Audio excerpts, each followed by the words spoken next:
So them being somewhat of a favorite here, I think, is an absolute disrespect to the Rams, who just came off of probably one of their best wins of the season because they had to come back. They had to really they really finally got back into the game. They had some good comebacks this year, but they weren't able to finish those comebacks.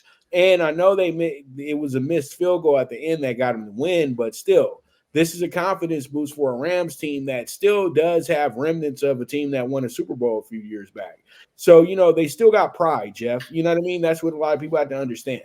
And you know what? They know that they're still in this playoff race as well, too. This is a very important game moving forward. So I truly do feel like the Rams will go ahead and win this game. I like them with the plus 100 here. I feel really good about this game. But we will have to figure out, will Stafford actually be in the game this weekend? That's why they're sitting here as a slight dog instead of being the favorite, because we all know the Rams own the Cardinals. Come on. The Cardinals have beat them once in the last decade. Yeah, my true number was 2.5 for the 45.5, down to a pick'em and 44.5. Two things there. Tells me Stafford probably not playing, number one. Number two, I don't know the health and the update on Cooper Kupp, who got hurt late in that game as well. Kyler Murray playing for a new team, probably next year. I don't know which way Arizona's going to go. That contract, there's not going to be a lot of teams lining up for that contract. But if he is released and Arizona takes the hit on the dead cap money, he'll able to go. Kyler could start for a dozen teams right now with all the injuries going on.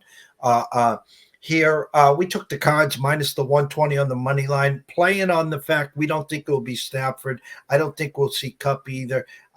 This could be a lot of talks this week, too, about McVay.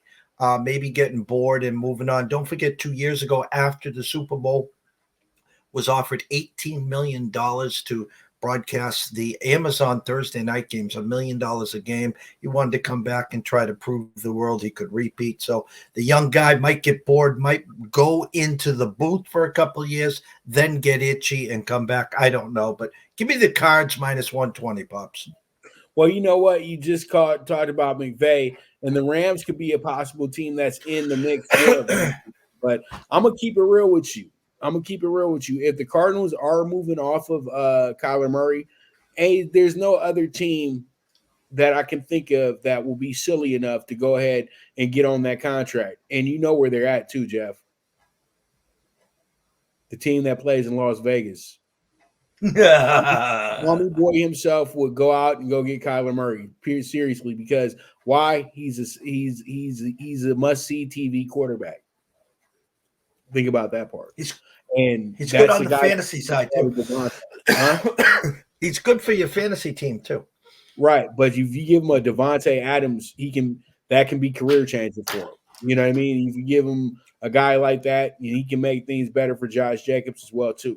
So we'll see how it goes. But let's talk about one of the best games this week. And I know everybody's like, you always say that when it's the Browns, but the Browns just keep being in these games where it's playoff type situations.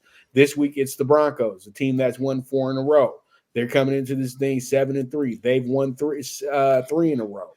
The Browns, since going 2-2, they actually are 5-1 at this point. You know what I mean? And this team has really dashed all expectations this